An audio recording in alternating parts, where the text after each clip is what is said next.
আসসালামু আলাইকুম সুপ্রিয় শিক্ষার্থীরা, আশা করি তোমরা ভালো আছো, সুস্থ আছো। তোমাদের অ্যাডমিশন শুরু যখন হয় তখন তোমরা বেশ উৎফুল্ল থাকো, বেশ উৎসুক থাকো। মানে তখন তোমাদের অনেকটা নির্ভর মনে হয়, যদিও অনেক পড়তে হবে এটা মাথায় থাকে, কিন্তু অ্যাডমিশনের মাঝামাঝিতে এসে বেশিরভাগ তোমরা হতাশায় নিমজ্জিত হও। মানে হতাশা এমনভাবে ঘিরে ধরে, এক হচ্ছে সাধারণ জ্ঞানের এত পড়া, এরপরে ইংরেজি একটা হেডেক ছিল, তারপরে বাংলা আবার নতুন করে একটা মহাসাগরে পড়লাম। এরকম অনেক চিন্তা ভাবনা থাকে এবং অ্যাডমিশনের যখন ডেট হয়ে যায়, মানে এখন তো ঢাকা বিশ্ববিদ্যালয় সহ অনেকগুলো বিশ্ববিদ্যালয় পরীক্ষার ডেট হয়ে গেছে, তো তখন তোমরা আর একটা ঝামেলায় পড়ছো। তো তোমাদের বাংলা বিষয়ের ঠিক এই সময়, মানে মাঝামাঝি সময়, যখন তোমরা খুব দারুণ হতাশায় নিমজ্জিত হও, খুব টেনশনে থাকো, সেই অবস্থায় বাংলায় প্রস্তুতির জন্য এই অল্প সময়ে কেমনে পড়তে হবে, কোনগুলো গুরুত্বপূর্ণ, কিভাবে পড়লে আমি প্রস্তুতি নিতে পারবো, সেটার উপরে আজকের এই ক্লাস। আশা করি তোমরা আমাকে সবাই ঠিকমতো দেখতে পাচ্ছ, শুনতে পাচ্ছ, সাউন্ড বা সব ঠিকঠাক যদি থাকে তাহলে আমরা ক্লাস শুরু করব। আমাকে একটু কমেন্ট করে জানাবা যে সব ঠিকঠাক আছে। যখন হয় তখন তোমরা বেশ মারিয়ানা ট্রেন্স, ওয়ালাইকুম আসসালাম। আমি একটা কমেন্ট দেখতে চাই যে সব ঠিকঠাক আছে, সব ঠিকঠাক মতো দেখছো এবং শুনছো। এটা থাকলেই আমরা শুরু করব। আমরা অল্প কয়েকটা প্রশ্ন সমাধান করব এবং সেই প্রশ্নগুলো বাংলা প্রথম পত্র থেকে থাকবে কয়েকটা, দ্বিতীয় পত্র থেকে থাকবে কয়েকটা।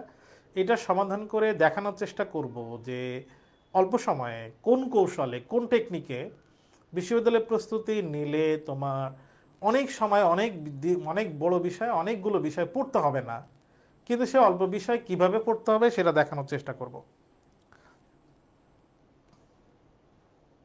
আমি একটু ওয়েট করছি আরও যুক্ত হোক এবং সব ঠিকঠাক আছে এটা তোমরা বলবা সেই পর্যন্ত।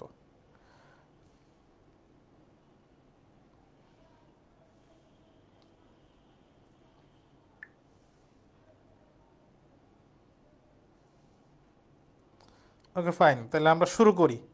সাউন্ড ঠিক আছে? ওকে, তাহলে আমরা শুরু করি। আমরা কি পড়বো?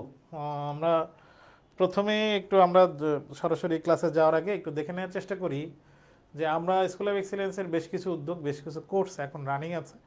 এই কোর্সগুলোতে আমরা কারা তোমাদেরকে নিয়ে এই পথ চলায় সাহায্য করার চেষ্টা করি, কারা তোমাদেরকে আমরা দেখানোর চেষ্টা করি। তোমরা জানো যে এবছর প্রথমে স্কুল অফ এক্সিলেন্সের সি ইউনিটের কোর্স লঞ্চিং হয়েছে, সি ইউনিটের কোর্স চলছে অলরেডি। আমরা প্রথম বাণিজ্য নিয়ে কাজ শুরু করেছি এবছর। যারা তোমরা বাণিজ্যের অনেক ফ্রি ক্লাসও পেয়েছো, যারা কোর্সে আছো তাদের তো শুভকামনা, যারা যুক্ত হও নাই, প্ল্যান করছো, তারা যুক্ত হইতে পারো আমাদের সি ইউনিটের কোর্সে। এছাড়া বি এবং ডি ইউনিটের আমাদের যে কোর্স চলতেছে সেখানে দুইটা ব্যাচের কোর্স রানিং চলতেছে, তিনটা ব্যাচের, একটা সেকেন্ড টাইম ব্যাচের, ফার্স্ট টাইম একটা ব্যাচ, আর রেজাল্ট পরবর্তী আর একটা ব্যাচ শুরু হয়েছে। এছাড়া 2026 সালের রিভিশন কোর্স শুরু হইতেছে। এই রিভিশন, এই কোর্সগুলোর মেন্টর হিসেবে যারা থাকছে এখানে তোমরা তাদেরকে দেখতে পাচ্ছ। আমরা প্রথম প্রশ্নে যাই। প্রথম প্রশ্নটা থেকে তোমাদের প্রথম প্রশ্ন, যে তোমরা একটু খেয়াল করবা যে এখানে বাক্যটা আছে কোথায়, তোমার কাছে পরিচিত মনে হইতেছে কিনা, কিন্তু যেখান থেকে প্রশ্নটা এসেছে আসলে কি সেই অ্যাঙ্গেল থেকে এসেছে একটু ভালো করে খেয়াল করো। যেখানে প্রশ্নটা আসছে যদি জন্মান্তর থাকে তবে আমার মুখে সুরূপ এবং পণ্ডিত মশাইদের মুখে বিদ্রুপ আবার যেন অমনে করিয়া প্রকাশ পায়, এই বাক্যটা দেখে আমার কাছে মনে হইতেছে এটা বাংলা প্রথম পত্রের বাক্য। বাংলা প্রথম পত্রের বাক্য। আমরা প্রশ্ন সমাধান করব এবং কোন কৌশলে, কোন টেকনিকে পড়লে বা প্রশ্ন সমাধান করলে একটা প্রশ্নের সাথে গুরুত্বপূর্ণ অনেকগুলো বিষয় কাভার করা যায় এবং যেগুলো বিশ্ববিদ্যালয়ে ভর্তি পরীক্ষায় আসে সেই সম্পর্কে আমরা ধারণা কিভাবে প্রশ্ন সমাধান করে আমরা সেটা দেখার চেষ্টা করব। প্রশ্নটা এসেছে বাংলা প্রথম পত্রের, বাক্যটা দেখে আমরা বুঝতে পারছি যে এটা অপরিচিতা গল্প থেকে আসা। অপরিচিত গল্প থেকে এসেছে, অপরিচিত গল্পের প্রথম দিক থেকে পণ্ডিত মশাই নিয়ে যখন কথা বলতেছিল সেই জায়গা থেকে এসেছে বাক্যটা। বাংলা প্রথম পত্রের প্রশ্ন, কিন্তু প্রশ্ন কিন্তু বাংলা প্রথম পত্রের তথ্য হিসেবে আসে নাই, প্রশ্নটা আসছে ব্যাকরণ থেকে। তার মানে প্রথম পত্র থেকে এখানে ব্যাকরণ এসেছে। এখন প্রশ্ন হইতেছে, তোমরা প্রশ্ন করবা, এটা আমি জানি যে প্রথম পত্র থেকে কি ব্যাকরণ হয়, যারা আমাদের কোর্স করছো, ক্লাস করছো, তারা এটা জানো। প্রথম পত্র থেকে কিন্তু ব্যাকরণ হতে পারে, হতে পারে মানে হয়েছে, হয়েছে মানে হবে। যেরকম গত বছর রিটেনের যে পার্টটা ছিল গৃহ প্রবন্ধ থেকে, সেখানে দেখো প্রবন্ধের মধ্যে থেকে রিটেন অংশ এসেছে, সেই জায়গা থেকে ব্যাখ্যা করাও আসছে, সাথে ওখানে ব্যাকরণের প্রশ্ন ছিল। ইভেন বাংলা প্রথম পত্রের একটা অংশের মধ্যে থেকে ওই জায়গার সমার্থক শব্দ থেকে প্রশ্ন আসছে, যেটা গৃহ প্রবন্ধ থেকে, যদিও সেটা শর্ট সিলেবাসের বাইরে ছিল। এর আগে একবার রিটেন আসছিল মানব কল্যাণ প্রবন্ধের ওই উদ্ধৃত অংশের মধ্যে থেকে পারিভাষিক শব্দ আসছিল। এছাড়া পাঠ পরিচিতি থেকে শুদ্ধিকরণ, কোথায় কোথায় শুদ্ধ ভুল আছে, এই টাইপের প্রশ্ন অনেকবার এসেছে। এছাড়া তাহারই পড়ে মনে কবিতা থেকে উপসর্গের প্রশ্ন আসে, উপসর্গ। এর আগে রবীন্দ্রনাথ ঠাকুরের একটা কবিতা ছিল সিলেবাসে, এখন নাই, ঐকতান কবিতার একতারা কোন ভাষার শব্দ। তাহলে এরকম ব্যাকরণের প্রশ্ন প্রথম পত্র থেকে হয়েছে এবং সামনেও হবে। এই জন্যে আমরা যখন বাংলা প্রথম পত্র পড়ব তখন শর্ট সিলেবাসে যতগুলো টপিক আছে এমনভাবে পড়বো যেন এখান থেকে কোনো তথ্য বাদ না যায়, কোনো ব্যাকরণের তথ্য বাদ না যায়, কোনো ব্যাকরণ বিশ্লেষণ আমরা না পারবো না এমন যেন না হয়, কোনো শব্দের উৎস কোন ভাষার এটা আমি পারি না বা জানি না এটা যেন না হয়। এইভাবে আমি পড়বো বাংলা প্রথম পত্রে। শর্ট সিলেবাস বললাম এভাবে পড়ার। নর্মালি ফুল সিলেবাস থেকেও প্রশ্ন হয়, ঢাবিতেও হয়েছে। ফুল সিলেবাসের প্রশ্ন নর্মালি আসলে পাঠ পরিচিতি থেকে, শব্দার্থ থেকে এবং সেটার কবি বা লেখক পরিচিতি থেকে প্রশ্ন হয়। তাহলে ওই জায়গাগুলো একটু আমাকে সিরিয়াসলি দেখান। আমরা এই প্রশ্নটা একটু সমাধান করি। আমি বারবার বলি যে তোমরা যারা হতাশায় আছো অথবা ভাবতেছো যে আমার প্রস্তুতি হয় নাই, অল্প সময় আছে কি করব, তারা চিন্তা করবে এইটা যে অল্প সময়ে প্রস্তুতিরও একটা সিস্টেম আছে, একটা কৌশল আছে। অল্প সময়ের প্রস্তুতির কৌশল হচ্ছে, এই নোটগুলো একটু লিখে নিও, যারা অ্যাডমিশন এমনি রেগুলার ভালো পড়ো তারাও লিখবা, যারা অল্প সময়ে ভালো প্রস্তুতি নিচ্ছ, যারা হতাশায় আছো তারাও লিখবা। তুমি তোমার শেষ সময় এসে তোমার কাজ হচ্ছে বেশি বেশি প্রশ্ন সমাধান করা। আমি আমার কাছে যারা রেগুলার ক্লাস করে আমাদের কোর্সে এবং আমার সাথে যারা ক্লাস তোমরা করেছো, এটা আমি বারবার বলার চেষ্টা করি, প্রশ্ন সমাধান করা। এবং আমাদের কোর্সগুলোতে আমি রেগুলার আমাদের পেইড ব্যাচের ক্লাসে আমি প্রশ্ন সমাধান কিভাবে করব 3টা পয়েন্ট বলে ওদেরকে আবার বলেছি গ্রুপে লেখো প্রশ্ন সমাধান করার সিস্টেমটা কি, একটা বাক্য মুখস্থ করে লিখতে বলছি। তাহলে আমার কাজ হচ্ছে প্রশ্ন সমাধান করা। এখন প্রশ্ন সমাধান করার ওয়েটা কি? প্রশ্ন সমাধান করার একটা ওয়ে আছে। প্রশ্ন সমাধান করার জন্য তোমাকে, আমরা নর্মালি একটা টপিক পড়ি কিভাবে, ধরো কারক যখন পড়ি তখন আমরা করি কি, একটা বই নিয়ে কারকের যত প্রশ্ন আছে, কারকের যত আলোচনা আছে সবগুলো পড়ি, কারকের মানে মূল আলোচনা পড়ি, এরপরে প্রশ্নে যাই, এরপরে প্রশ্নে যাওয়ার পরে মাথায় হ্যাং হয়ে যায়, আবার আলোচনার মধ্যে ঢুকি, আবার প্রশ্নে যাই। এইভাবে একটা হ্যাফাজার্ড আমাদের মানে বেশ একটা বিক্ষিপ্ত বিশৃঙ্খল একটা প্রস্তুতি হয়। এই জন্যে মানে শুরু থেকে হোক অথবা এখন অল্প সময় হোক, প্রস্তুতির জন্যে প্রধান উপায় হচ্ছে প্রশ্ন সমাধান করার টেকনিকটা হইতেছে তোমার প্রথমে প্রশ্ন পড়া। তাহলে প্রশ্ন সমাধানের প্রথম কাজ হচ্ছে প্রশ্ন পড়া। 2 নাম্বার কাজ হচ্ছে ওই প্রশ্ন উত্তর খুঁজে বের করা। উত্তর যখন আমরা খুঁজে বের করব তখন আর একটা কাজ আছে। উত্তর যখন আমরা খুঁজে বের করব তখন আমার কাজ হইতেছে ওই যে হাসান স্যার দেখবো প্রায়ই বলে, এটা একটা ভিডিও তোমরা দেখেছো, প্রায়ই বলে যে আমরা জানি যে প্রত্যেকটা এমসিকিউর 4টা অপশন থাকে। তা আমরা একটা প্রশ্ন পড়ে কোনটা উত্তর এটা খুঁজতে খুঁজতে যাই। এই পদ্ধতিতে না গিয়ে অ্যাডমিশনে যদি এমন হয় কোনটা উত্তর না বাদ, ক উত্তর না বাদ, খ উত্তর না বাদ, গ উত্তর না বাদ, ঘয় যদি থাকে, আর যদি কয় উত্তর পেয়ে যায় তাহলে তো সময় কম লাগলো। এই জন্য আমার কাজ হচ্ছে উত্তর খুঁজে বের করার সময় আমার টেকনিক হচ্ছে, সিস্টেম হচ্ছে, এই প্রশ্নটা উত্তর কেন হইল, বাকি 3টা কেন হইল না, এই ব্যাখ্যা বের করা। তাহলে খুঁজে বের করার সময় আমাকে একটা ব্যাখ্যা দাঁড় করাইতে হবে। সে ব্যাখ্যার মধ্যে কি থাকবে, যে এটা কেন উত্তর হইল, বাকি 3টা কেন হইল না, এটার ব্যাখ্যা। কেন উত্তর হলো আর বাকিগুলো কেন হলো না।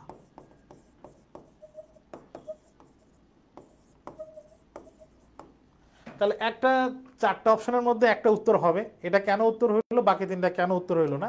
কেন উত্তর হইলো এটা বের করতে হবে কেমনে। কেন উত্তর হইলো, আমি যখন প্রশ্ন সমাধান করবো প্রশ্ন পড়বো, এর সাথে সাথে যেটা কেন উত্তর হইলো ওইটা ঠিক কোন জায়গায় আছে খুঁজে বের করা। আমি তোমাদেরকে দেখাবো একবার প্র্যাকটিক্যালি কিভাবে এটা বের করতে হয়। যে কেন উত্তর হইলো ওটা খুঁজে বের করব, সেটা হচ্ছে আমার টপিক পড়তে হবে তখন। ধরে নাও এখানে যে প্রশ্নটা হয়েছে, বাক্য দেয়া আছে, প্রশ্ন হয়েছে সমাসের, তাহলে এই প্রশ্নটা সোর্স কি, কোন জায়গা থেকে এসেছে আমি খুঁজে বের করবো। দেখে বুঝতে পারছি অপরিচিত গল্পে, অপরিচিত গল্পের যে জায়গা থেকে এসেছে ওই জায়গাটা দেখাবো। ওই প্যারায় এই দুইটা ছাড়া আরো সমাস সাধিত কোনো শব্দ আছে কিনা, ওই প্যারার আরো কোনো শব্দ আছে কিনা যেটা সন্ধি দিয়ে গঠিত, ওই প্যারার আর কোনো শব্দ আছে কিনা যেটা উপসর্গ সাধিত শব্দ, সেটা খুঁজে বের করতে হবে।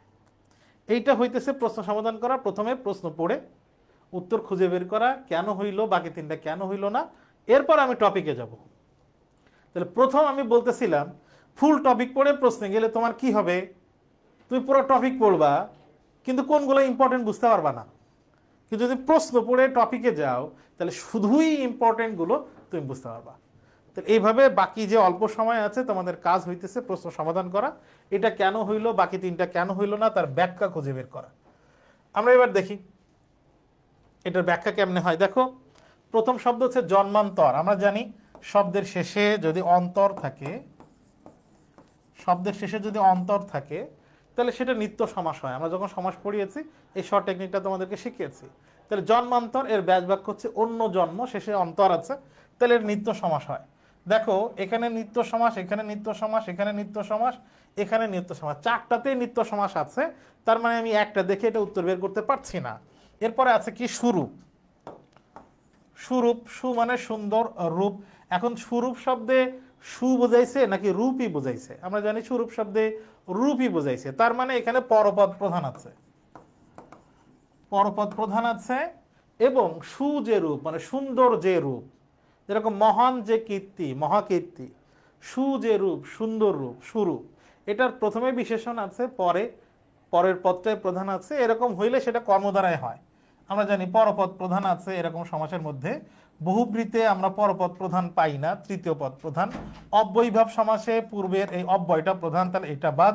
দ্বন্দ্ব সমাস হিসেবে এটা হইতেছে না, কারণ আমরা জানি দ্বন্দ্ব সমাসে দুইটা পদ থাকে, দুইটাই প্রধান থাকে, তাহলে এই দ্বন্দ্ব সমাসও বাদ যাচ্ছে।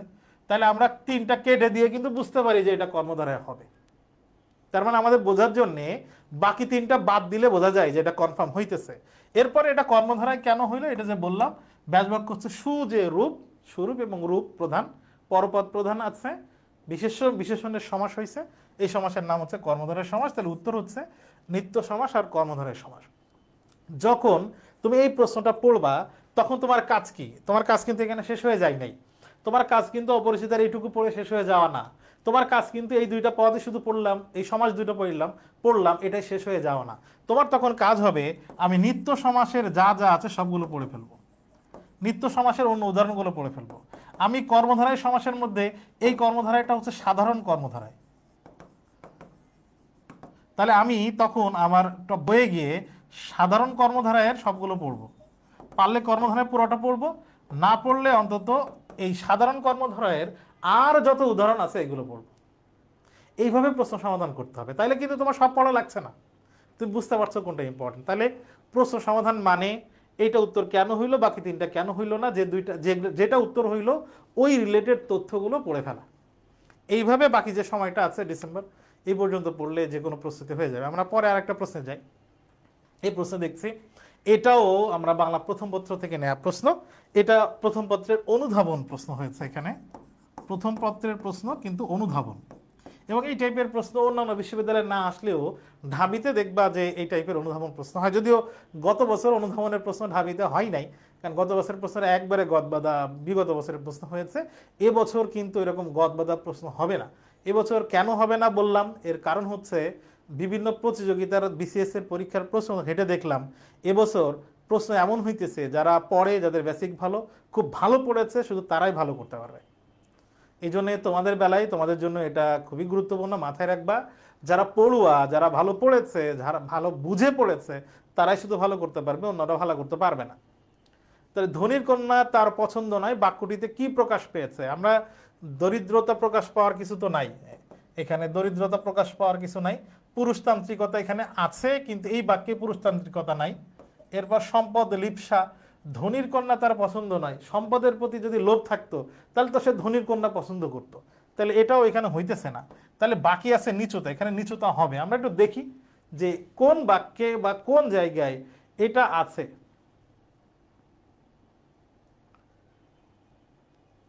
ওই স্লাইডটা এখানে মানে বাদ হয়ে গেছে। ধনির কন্যা তার পছন্দ না, এটা হচ্ছে শম্ভুনাথ মানে অনুপমের মামা যখন মেয়ে দেখতে যাবে, মানে অনুপম কল্যাণীকে যখন দেখতে গেছে, তখন কল্যাণীর দেখার বেলায় অনুপমের মামা সম্পর্কে যে বর্ণনা দেওয়া হচ্ছে, তার ছোট লোকি বা নিচুতা সম্পর্কে যত বর্ণনা আছে, এক জায়গায় আছে ধনির কন্যা তার পছন্দ না। উনি এমন কন্যা পছন্দ করেন যে কন্যাটা মানে তার বাবা খুব ধনীও হবে না, ধনী হইলে তো তাদের স্ট্যাটাসের উপরে উঠে গেল, তার মানে সে যেভাবে যেভাবে শুষে নেওয়ার কথা সেভাবে সে নিতে পারবে না, আবার তার মুখের উপরে যেন কথা না বলতে পারে, এটাও একটা বিষয়। মোটামুটি কিছুটা আছে এমন কন্যা, এমন বাবার মেয়ে তিনি পছন্দ করেন, যাতে করে ওই মেয়ের বাবা এই কন্যার জন্য যা আছে সব উপুড় করে দিতে পারে, এরকম একটা বিষয় আমরা জানি যে অপরিচিতা গল্পের জায়গায় আছে। তার মানে এই উত্তরটা হবে নিচুতা। এর পরের প্রশ্ন দেখলাম আমার ব্যাকরণ থেকে হয়েছে, এবং ব্যাকরণের এই প্রশ্ন তোমরা বিগত বছরে দেখবা অনেক জায়গায় এসেছে। ব্যাকরণের এই প্রশ্নটা অনেকবার অনেক জায়গায় এসেছে। কি ভেদে ক্রিয়ার রূপের পার্থক্য হয় না? দেখো, বারবার আমি বলেছি অনেকবার ক্লাসে, আবারও বললাম, প্রশ্নের শেষে না আছে কি নাই এটা খুব গুরুত্বপূর্ণ। মানে উত্তর করলাম কি ভেদে ক্রিয়ার রূপের পার্থক্য হয় ভেবেই আমি উত্তর করে দিলাম, পরে দেখলাম শেষে না আছে। এই গুরুত্বপূর্ণ জিনিসটা দেখা খুবই জরুরি। কি ভেদে ক্রিয়ার রূপের পার্থক্য হয় না, আমরা বচন ভেদে ক্রিয়ার রূপের পার্থক্য হয় কিনা একটু খেয়াল করি। ধরো এক বচনে আমি বলছি আমি, আমি বললাম যে আমি খাই, এখানে ক্রিয়াপদ হচ্ছে খাই। এখন এই আমিটাকে যদি আমি বহু বচন করি তখন হয় কি আমরা। আমরা হইলে এই খাইটা কি পরিবর্তন হয়? পরিবর্তন হয় না। তার মানে আমরা দেখলাম যে কি ভেদে ক্রিয়ার রূপের পার্থক্য হয় না, যখন এক বচন থেকে এই আমিটা হচ্ছে এক বচন আর আমরাটা হচ্ছে বহু বচন, তার মানে এক বচন থেকে বহু বচন হয়েছে কিন্তু ক্রিয়াপদের কোনো পার্থক্য হয় নাই।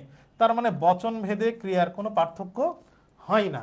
বাকি তিনটা অপশন একটু ব্যাখ্যা করে দেখি। পুরুষ ভেদে কি ক্রিয়ার পার্থক্য হয় কিনা এটা একটু খেয়াল করি। পুরুষ ভেদ কিরকম?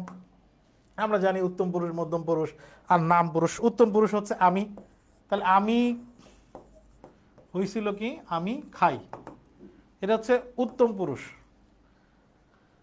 উত্তম পুরুষ, মধ্যম পুরুষ আর নাম পুরুষ। মধ্যমের বেলায় আমরা বলি তুমি, তুমি যখন লিখবো তখন কে খাই লেখে? তখন তো লিখতে হয় তুমি খাও।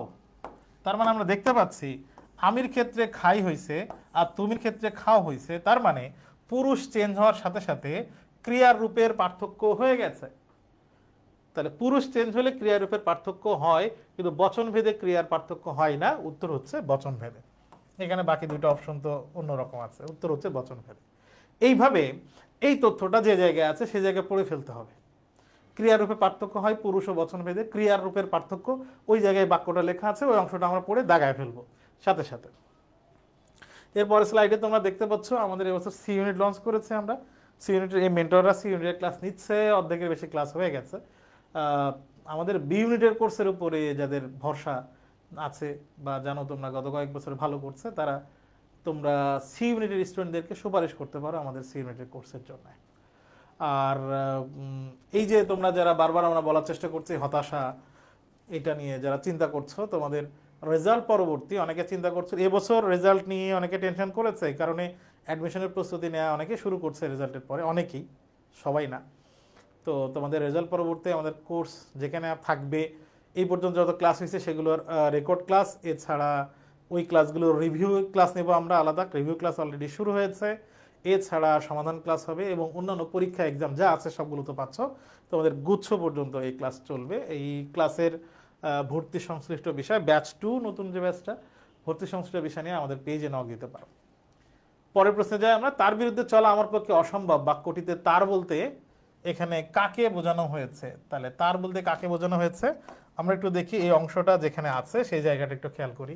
এটা অপরিচিত গল্প থেকে নেয়া। বরযাত্রাদের খাওয়া শেষ হইলে শম্ভুনাথ আমাকে খাইতে বললেন, মামা বললেন সে কি কথা, বিবাহের পূর্বে বর খাইবে কেমন করিয়া। এটা অনুপমের বিয়ের আসরের ঘটনা। এই সম্বন্ধে মামার কোনো মত প্রকাশকে তিনি সম্পূর্ণ উপেক্ষা করিয়া আমার দিকে চাহিয়ে বললেন, তুমি কি বলো, বসিয়া যাইতে দোষ কিছু আছে? শম্ভুনাথ খাইতে বলতেছে এবং মামাকে বললে মামা তো খাইতে চাইতেছে না, বিয়ের আগে কেমনে হয় সম্ভব খাওয়া। এরপরে শম্ভুনাথ সেন মামার দিকে না তাকিয়ে অনুপমের দিকে তাকাইলো। শম্ভুনাথ সেন মনে করছিল অনুপম পুরুষ, আসলে তো অনুপম পুরুষ না। মামার সিদ্ধান্তকে উপেক্ষা করা তার পক্ষে সম্ভব না। মূর্তিমতী মাতৃআজ্ঞা স্বরূপে মামা উপস্থিত। শম্ভুনাথ জানে না এটা, কিন্তু অনুপম তো জানে যে মায়ের যে আদেশ, মূর্তিমতী মানে একটা প্রতিচ্ছায়া, মাতৃ আজ্ঞা মানে মায়ের আদেশ। তার মানে মায়ের আদেশ যেরকম মেনে নেওয়া শিরোধার্য, অবশ্যই মানতে হবে, শুনতে হবে, ঠিক সেরকম অনুপমের মামা হচ্ছে সেই মায়ের আদেশ দেওয়ার মতো একটা প্রতিচ্ছবি, একটা রূপ। সেখানে সে কোনোভাবে মামার এই আদেশটা সে অস্বীকার করতে পারবে না, ইগনোর করতে পারবে না। তার বিরুদ্ধে চলা আমার পক্ষে অসম্ভব। তার মানে এই মামা যা বলবে তাই হবে, তার বিরোধিতা করা এটা আমার পক্ষে সম্ভব না। তার মানে এখানে কার কথা বলা হয়েছে? এখানে মামার কথা বলা হয়েছে। তাহলে আমরা দেখতে পাচ্ছি, আমি তোমাদের বলতেছিলাম যে যে জায়গার প্রশ্ন ওই জায়গার সোর্সটা পড়ে ফেলতে হবে। আমি এখানে ওই জায়গাটা উল্লেখ করে দিয়েছি। তার মানে কোনো প্রশ্ন যখন সমাধান করবা অপরিচিতা গল্পের, কোনো তথ্য তোমার কাছে মনে হইতেছে এটা কি উত্তর হবে বা এটা কোথায় আছে, কনফিউশন মনে হচ্ছে, সাথে সাথেই তোমার কাজ হচ্ছে যে জায়গায় আছে ওই জায়গার বেশ কিছু অংশ পড়ে ফেলা, শুধু ওই লাইনটা না, ওর সাথে সংশ্লিষ্ট আরো কিছু তথ্য পড়ে ফেলা এবং দাগিয়ে ফেলা ইম্পর্টেন্ট তথ্যগুলো। নিচের কোন শব্দে আদর অর্থে প্রত্যয় যুক্ত হয়েছে? ব্যাকরণের প্রশ্ন, এবং এই প্রশ্নটা এসেছে প্রত্যয় থেকে, প্রকৃতি প্রত্যয় থেকে। কোন শব্দে আদর অর্থে প্রত্যয় যুক্ত হয়েছে? আমরা সবগুলো একটু দেখি। এখানে কেষ্টা, কেষ্টর সাথে কেষ্টা, যা কিছু হারাই গিন্নি বলে কেষ্টা বেটাই চোর। এখানে কেষ্টকে কেষ্টা বলা হয়েছে নিন্দার্থে, এখানে নিন্দার্থে প্রত্যয় যুক্ত হয়েছে। ডিঙি মানে আমরা জানি ছোট নৌকা, ডিঙা মানে যখন নৌকা বড় হয়, বড় নৌকাকে ডিঙা বলে। এখানে প্রত্যয় যুক্ত হয়েছে বৃহৎ অর্থে, মানে বড় বোঝাইতে। ঢাকাই শাড়ি, তার মানে ঢাকাই তৈরি হয়েছে, ঢাকাই উৎপন্ন হয়েছে এমন শাড়ি। তাহলে এখানে আই শব্দের আই প্রত্যয় যুক্ত হয়েছে জাত অর্থে। তাহলে এখানে নিন্দার্থে, বৃহৎ অর্থে, জাত অর্থে প্রত্যয় যুক্ত হয়েছে। আর নিমাই শব্দের আই প্রত্যয় যুক্ত হয়েছে, নিমাই শব্দে আই প্রত্যয় যুক্ত হয়েছে আদর অর্থে। একজন চরিত্র, সেই চরিত্রকে আই প্রত্যয় নিমাই নামে ডাকতো, আই প্রত্যয় যুক্ত হয়েছে এখানে আদর অর্থে। এই জায়গাটা কোথায় পাবা? তদ্ধিত প্রত্যয়, বাংলা তদ্ধিত প্রত্যয়ে গিয়ে প্রত্যয় যুক্ত হওয়ার ক্ষেত্রে কোন প্রত্যয় কোন অর্থে যুক্ত হয়, এই তথ্যগুলো খুব ইম্পর্টেন্ট। বিগত বছরের প্রশ্ন ঘাটলে তোমরা দেখবা যে প্রায় এটা এসেছে, ওই জায়গাগুলো একটু পড়ে নিতে হবে। আমাদের যে কোর্স চলতেছে, মানে সেই কোর্সের মেন্টর প্যানেল, এখানে আমাদের বি ইউনিটে যে কোর্স চলছে সেকেন্ড টাইম এবং ফার্স্ট টাইমের, বারবার তোমাদেরকে বিভিন্ন রকম স্লাইড, বিভিন্ন রকম কোর্সের বিজ্ঞাপন দেওয়া হইতেছে। এর কারণ হইতেছে আমাদের সম্পর্কে তোমাদের পরিচিত করানো, যাতে করে তোমরা জানতে পারো। মানেই এরকম না যে তোমার আমরা বলতেছি বাধ্য, তুমি একটু জেনে দেখো, আমাদের ক্লাসগুলো দেখে আমাদের কোর্সে কি চলে, কেমনে কি দিতেছি, একটু পেজে ইনবক্সে জানতে পারো। সেই দেয়ালটার বাহির রইল সমস্ত পৃথিবীর, আর সবাই আর ভিতরে প্রবেশ করিল একটি মাত্র মানুষ। আমরা জানি যে অনুপম যখন বিবাহের আসর থেকে, সেই তা উপমহাদেশের একমাত্র ব্যক্তি যারকে বিয়ের আসর থেকে বিদায় করা হয়েছে, এত বড় একটা ছ্যাঁকা খাইয়া যখন অনুপম ব্যাকা হইয়া গেল, তখন সে বাসায় গিয়ে নর্মালি কি হবে? নর্মালি বঙ্গদেশে, মানে আমাদের দেশে, যখন কোনো পুরুষ নারীদের কাছ থেকে প্রত্যাখ্যাত হয়, তখন সেই মনে করো সিরিয়াসলি খুবই মানে ধ্বংস হয়ে যায়। কিন্তু অনুপমের বেলায় ঘটছে কি দেখো, বিয়ের ঠিক হয়েছে, বিয়ের আসর থেকে মেয়ে এবং মেয়ের বাবা কইছে ভাগো, তোমাদের সাথে বিয়ে হবে না। মানে এত বড় অপমান সহ্য করে আসছে। আসার পরে নর্মালি কি হয়, আমরা যখন প্রত্যাখ্যাত হয় কোনো পুরুষ নারীর কাছে, তখন সে কল্পনা করতে থাকে তার পাওয়ার জন্য, কারণ সে তো দেখে নাই, কোনোদিন দেখে নাই, সরাসরি দেখতে পাই নাই সে কল্যাণীকে। একমাত্র বিয়ে পড়ানো অল্প একটু বাকি ছিল, খাওয়া দাওয়া শেষ। তাহলে এই যে এত বড় একটা কষ্ট সে পেয়ে আসলো, এরপরে সে কল্পনা করতেছিল। পুরুষরা নর্মালি কি কল্পনা করে, আমি যে চলে আইছি, কল্পনা করতেছে এই নারী নিশ্চিত না। সাধারণ নারী চরিত্র হইলে কি হয়, বিয়ে হয় নাই, বিয়ে ভেঙে গেছে, তার মানে সে কষ্টে দুঃখে শুয়ে আছে, কান্না করছে, চোখে শুধু পানি, তার বাবা আবার কষ্ট পাচ্ছে, মেয়ের এত কষ্ট দেখে ওর বাবা আবার ছুটে আসবে, ছুটে এসে তাকে রিকোয়েস্ট করবে, তখন সে একটু হাম্বিতাম্বি করবে, ভাব দেখাবে, আর পরে রাজি হবে। এরকম একটা কল্পনার কথা আমরা জানি যে এই গল্পের এক জায়গায় আছে। সেই কল্পনার শেষ অংশে গিয়ে এই কথাটা বলা হয়েছে। আমি আবার এরকম করে অনুপমের শম্ভুনাথ সেন আসবে, কল্যাণীর বাবা, আমি প্রথমে খ্যাপা, আমি খুবই রেগে রাগ ভাব দেখাবো, এরপরে রাজি হয়ে যাব, রাজি হওয়ার পরে আমার এই কল্যাণীকে পাওয়া সম্ভব হবে। তাহলে এই যে জিনিসটা আছে এখানে, সমস্ত পৃথিবীর আর সবাই ভিতরে প্রবেশ করিল একটি মাত্র মানুষ। তার মানে সবাইকে ছেড়ে পৃথিবীর আর যা আছে সব একদিকে, আর আমি ভিতরে প্রবেশ করব বলতে এখানে বোঝানো হয়েছে কল্যাণীকে তার পাওয়া সম্ভব হবে। এই বাক্যটা ঠিক কোথায় আছে একটু আমরা দেখি, খেয়াল করে দেখি। ওই যে কল্পনার কথা বললাম, ওই কল্পনা শেষ অংশে আমি বিরোহিনীর কানে কানে একবার সুখের খবরটা দিয়ে আসি গো, তারপরে মানে এই যে সে রাজি হইল পরে ওই কল্পনার মধ্যে, এরপরে সুখের খবরটা দিয়ে আসে, এবং তারপরে তারপরে দুঃখের রাত হইল, তার মানে ওই মেয়ের দুঃখ শেষ হইল, নববর্ষার জল পড়ল, নতুন করে পৃথিবীর সাথে ম্লান ফুলটি মুখ তুলিল, নতুন করে নতুন কিছু হইল, এবার সেই দেয়ালটার বাহিরে রইল সমস্ত পৃথিবীর আর সবাই, আর ভিতরে প্রবেশ করলো একটি মাত্র মানুষ। তার মানে কল্যাণীকে তার পাওয়া সম্ভব হইল। তারপরে আমার কথাটি ফুরল, প্রশ্ন হইতেছে বাক্যে দেয়াল বলতে কি বোঝানো হয়েছে? এই যে বাধা, যে দেয়াল, যে প্রতিবন্ধকতার কারণে কল্যাণীকে তার পাওয়া হইল না, বিয়ে সম্ভব হয় নাই, সে দেয়াল বলতে এখানে কি বোঝাইছে? দেয়াল বলতে নিশ্চয়ই প্রেম বোঝাবে না, দেয়াল বোঝাইতে নিশ্চয়ই সমাজ বোঝাবে না। সমাজ হইতে পারে, সংকীর্ণতা হইতে পারে, ক্রোধ হইতে পারে। তার মানে এখানে অনুপম ঠিক কোন কারণে তাকে পাইতে পারে নাই, অনুপম ঠিক কোন কারণে, এখানে সমাজ হওয়ার সুযোগ নেই কারণ এখানে সমাজের সকল কথা বলা হয়েছে, তাহলে ক্রোধ আর সংকীর্ণতা হইতে পারে, ক্রোধ আর সংকীর্ণতা হইতে পারে। এখন দেখো অনুপমের মানে অনুপম যে কল্যাণীকে পাইল না, এইটা তো সংকীর্ণ মানসিকতার জন্য না, মানে একবারে বিয়ে হওয়া সম্ভব ছিল, বিয়ে হইতেছিল প্রায়, বিয়ে হওয়ার মূল কারণ হচ্ছে সে মানে যৌতুক চাইছিল, কিন্তু যৌতুক দিতেও রাজি হয়েছে শম্ভুনাথ, কিন্তু তাদের স্বর্ণ পরীক্ষা করে ছোট লোকই দেখাইছে অনুপমের মামা এবং অনুপমের বংশ, মানে তার পরিবার। এই ছোট লোকই দেখার কারণেই মূলত এটা হয় নাই। তার মানে আমরা দেখতে পাচ্ছি যে এখানে যে বাধা হয়ে যেটা দাঁড়িয়েছিল, এখানে বিয়ের বাধা হয়ে যেটা দাঁড়িয়েছিল ক্রোধ না, বিয়ের বাধা হয়ে দাঁড়িয়েছিল মূলত সংকীর্ণতা, যে সংকীর্ণতার কারণে অনুপমের বিয়ে হয় নাই, সেই দেয়াল বলতে এখানে সংকীর্ণতা বুঝিয়েছে, সমাজের ছোট লোকী অবস্থা। তার মানে আমরা গল্প কবিতা যখন পড়বো তখন বিশেষ করে অপরিচিতা আর বিলাসী গল্প পড়ার ক্ষেত্রে এর অনুধাবন অংশটা আমাদের খুব ভালো করে পড়তে হবে। নিম্নে কোন শব্দটিতে বাংলা উপসর্গের প্রয়োগ ঘটেছে? আমরা প্রথমে দেখতে পাচ্ছি পরিহারের পরি, পরিহারের পরি এটা হচ্ছে সংস্কৃত উপসর্গ, সংস্কৃত বা তৎসম উপসর্গ। উৎকর্ষের উৎ উপসর্গ এখানে আছে, এটাও সংস্কৃত বা তৎসম উপসর্গ। এরপরে বেশরমের বেকে আমরা দেখতে পাচ্ছি, বেশরমের বে, বেশরমের বে এটা হচ্ছে ফার্সি উপসর্গ। আর আছে হাভাতে, হাভাতের যে হা উপসর্গ এটা হচ্ছে খাঁটি বাংলা উপসর্গ, তার মানে এটা বাংলা উপসর্গ। প্রশ্ন হয়েছে নিচের কোন শব্দটি বাংলা উপসর্গের প্রয়োগ হয়েছে? তার মানে উত্তর হবে হামাতে।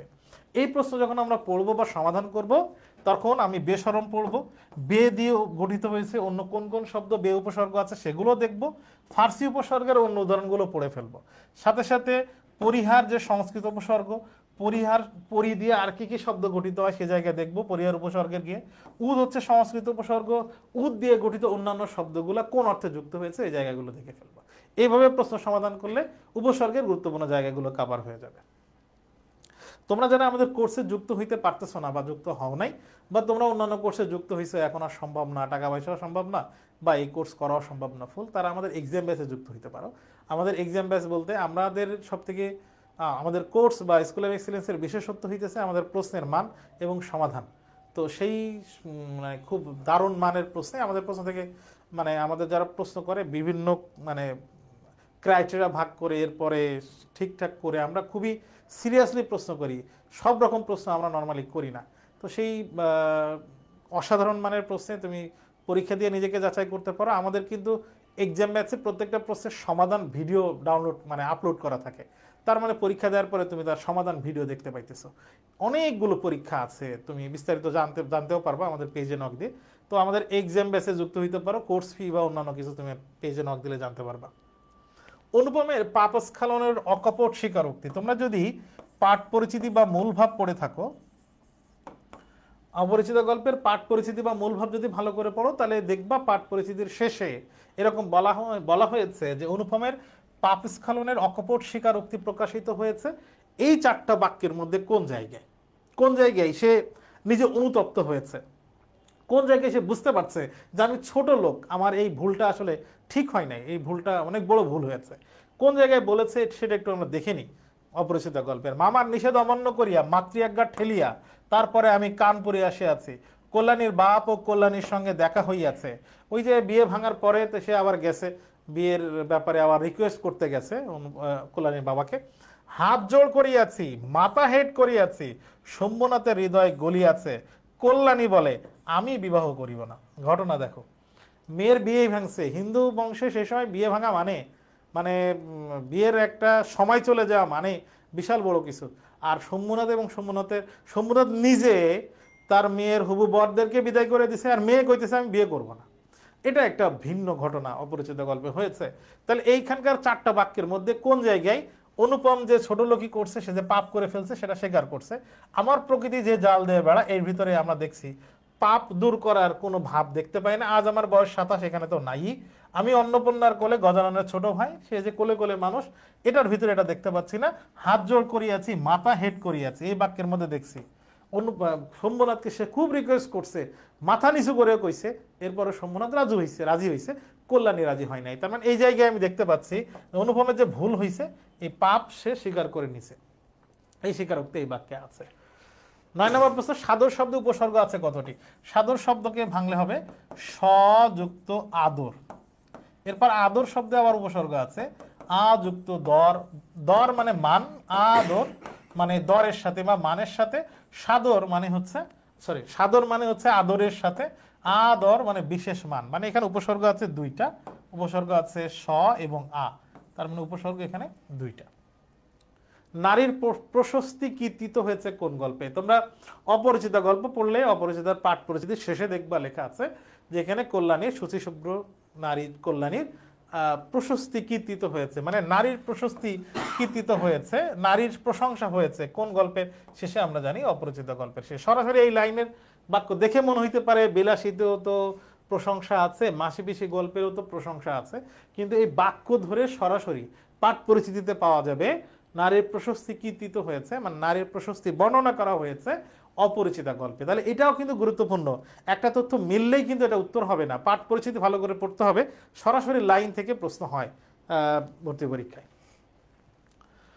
শেষে একটা অ্যানাউন্সমেন্ট দিয়ে শেষ করবো আজকের ক্লাস। সেই অ্যানাউন্সমেন্টটা হইতেছে যে যারা 26 ব্যাচের আমরা রিভিশন, ফাইনাল রিভিশন শুরু করেছি।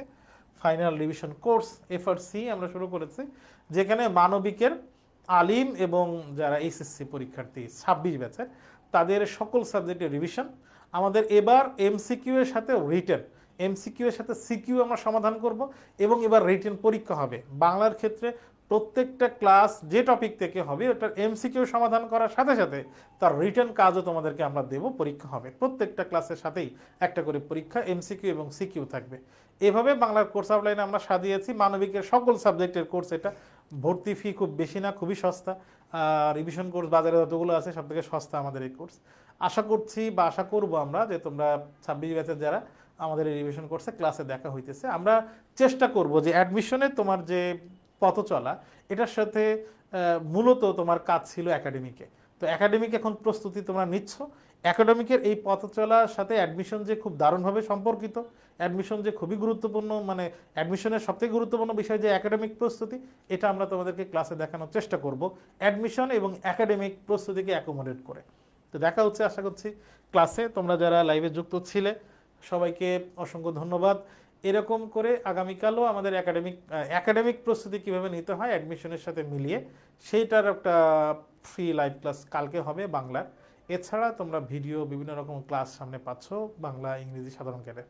তো নেক্সট এরকম কোনো ক্লাসে তোমাদের সাথে আবার দেখা হবে। ততক্ষণ ভালো থাকো, সুস্থ থাকো, সবাইকে শুভেচ্ছা। আসসালামু আলাইকুম।